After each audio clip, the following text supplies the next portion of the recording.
IFM News. IFM News. IFM News. Lokal. Sinaludaran ni Badok Mayor Virgilio Calajate ni Governor Cecilia Araneta Marcos iti panagbitlan when iti naangay nga State of the Province address. Sagun iti mayor, detalyado dagiti nagapuanan ken nalpasan ti agda mga administrasyon na iti unog ti maysa atawon.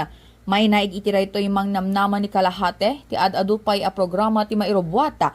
Proyekto ang maestablisa arakan dagiti tulong ang maipaaya saan laeng iti ili ti Badok no digad iti intero a probinsya.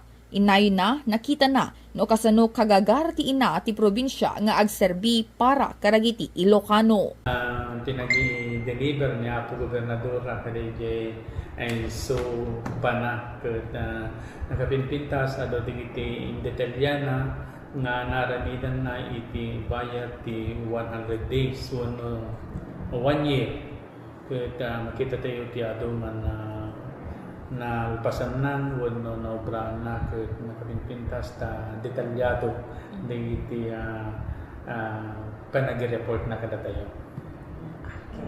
Kabayatan na itinapalabas sa State of the Province address na ibinsa-binsa dagiti programa ken proyekto ti gobyerno probinsyal kastapay dagiti plano wenno kanayunan nga plataporma iti sumarsar no atawon a panagserbi ni Governor Cecilia Araneta Marcos. Para iti IFM News, Idol Bernadette Toledo, Tatak, IFM. IFM News. IFM News. IFM News. Lokal.